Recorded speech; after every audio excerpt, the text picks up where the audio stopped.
Assalamualaikum warahmatullahi wabarakatuh.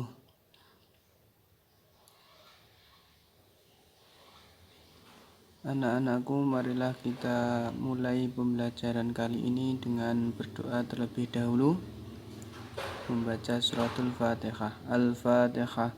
A'udzubillahi minasyaitonirrajim. Bismillahirrahmanirrahim. Alhamdulillahirabbil alamin. Arrahmanirrahim. Maliki yaumiddin. Iyyaka na'budu wa iyyaka nasta'in. Ihdinas siratal mustaqim. Shiratal ladzina an'amta 'alaihim ghairil maghdubi 'alaihim waladdallin. Amin. Untuk kali ini kita akan mempelajari tentang mutobaqoh. Tapi sebelum kita memasuki materi, marilah kita baca bersama-sama tasrif al-babu al-awwal. Saya beri contoh dan juga nadanya. Langsung saja. Bismillahirrahmanirrahim. Fa'ala yafulu fa'lan wa mafa'lan fahuwa fa'ilun wa dzaka maf'ulun uful la taful maf'alun mif'alun maf'alun maf'alun mif'alun nasoro yang suruh nasron wa mangsoron fahuwa nasirun wa dzaka mangsurun unsur la tangsur mangsorun mingsorun mangsorun mangsorun mingsorun madda yamuddu maddan wa mamatan fahuwa maddun wa dzaka mamdudun mudda tamudda mamatun mimatun mamatun mamatun mimatun sona yasunu saunan wa masonan fahuwa soinun wa dzaka masunun sun la tasun masonun miswanun masonun masonun miswanun ghaza yaghzu ghazwan wa maghzan fahuwa ghazin wa dzaka maghzuun uzu la taghzu maghzan mizan maghzan maghzan mizan amala ya'mulu amalan wa ma'malan fahuwa amilun wa dzaka ma'mulun umun la ta'mul ma'malun mi'malun ma'malun ma'malun mi'malun. Ya, seperti itu cara membacanya, atau jika kalian menginginkan membaca dengan nada seperti itu tadi. Nah, setelah kalian membaca tasrifan ini pada bab awal, diharapkan dan dianjurkan untuk menghafalkannya. Boleh menghafalkan pakai lagu atau pakai nada seperti tadi, ataupun tidak dinadakan, atau bisa langsung fa'ala yaf'ulu fa'lan wa maf'alan fahuwa fa'ilun wa dzaka maf'ulun uf'ul la taf'ul maf'alun maf'alun mif'alun. Silahkan dibaca seperti itu juga boleh. Selanjutnya saya akan menerangkan tentang istilah ilmu shorof yang keempat, yaitu mutobaqoh. Kita baca dulu pengertiannya.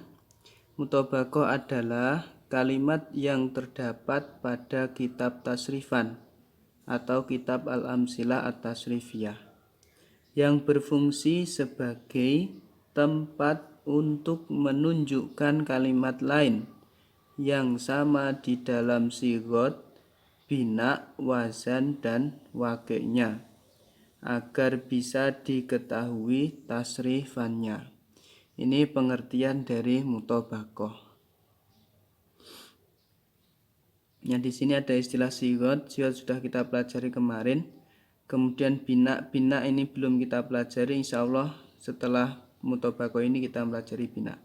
Kemudian wazan juga sudah kita pelajari kemarin, dan wakil ini belum kita pelajari. Ini untuk kelas 2 ini.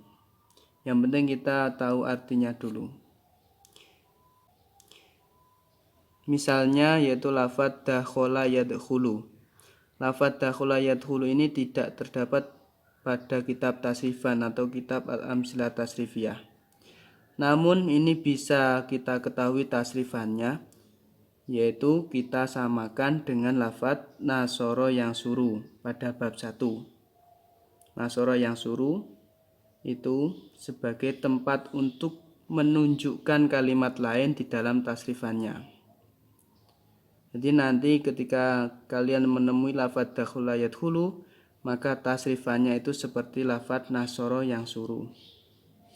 Nah, nasoro yang suruh ini adalah mutobakoh, yaitu tempat untuk menunjukkan kalimat lain. Ya, perhatikan tabel berikut. Tabel ini berisi kalimat sigot, bina, wazan, dan waqi'. Kalimatnya adalah dakhala, itu disamakan dengan nasoro. Nah, sama di dalam apanya? Sigotnya juga sama. Dakhala ataupun nasoro itu sigotnya fi'il madhi. Bina dari keduanya yaitu bina sohih. Bina sohih itu adalah bina yang salah satu hurufnya ini tidak berupa huruf ilat, bukan berupa huruf wawu, alif ataupun ya, dan huruf kedua ketiganya tidak sejenis, kemudian tidak terdapat hamzah, maka binanya itu sohih. Nah, kemudian wazan dari dakhala ataupun nasoro yaitu fa'ala yafulu ila akhirih. Kemudian waqi' itu kenyataan dari kalimat ini itu digunakan untuk mufrad dan mudzakkar. Mufrad itu digunakan untuk satu orang, mudzakkar laki-laki. Untuk lebih jelasnya tentang mutobakoh, marilah dibuka kitab Al-Amsilah Tasrifiyahnya atau kitab tasrifannya. Di sini saya akan menunjukkan mutobakoh itu yang mana. Sesuai dengan pengertian tadi, bahwasanya mutobakoh adalah kalimat yang terdapat pada kitab tasrifan atau kitab Al-Amsilah Tasrifiyah.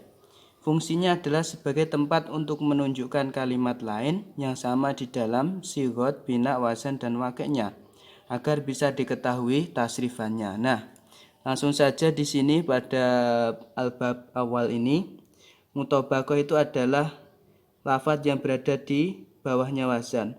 Mulai dari nasoro yang suruh sampai akhir, kemudian madda yamuddu sampai akhir, sona yasunu sampai akhir, kemudian guza yaksu sampai akhir, amala ya'mulu sampai akhir. Lah ini dinamakan mutobakoh, yaitu lafadz sebagai tempat untuk menunjukkan kalimat lain agar bisa diketahui tasrifannya.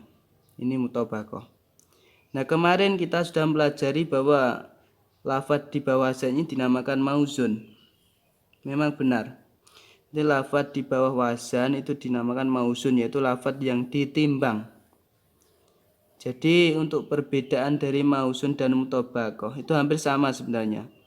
Perbedaannya kalau mauzun itu tidak hanya di kitab tasrifan saja, tapi di luar kitab tasrifan juga ada. Intinya lafadz yang ditimbang untuk diketahui huruf aslinya dan juga disamakan dengan wazannya itu dinamakan mauzun. Entah nanti berada di tasrifan ini ataupun lafadz yang berada di luar tasrifan. Nah, sedangkan mutobakoh itu kalimat atau lafadz yang berada di kitab Al-Amsilah Tasrifiyah. Jadi mulai nasoro sampai amala ini dinamakan mutobakoh.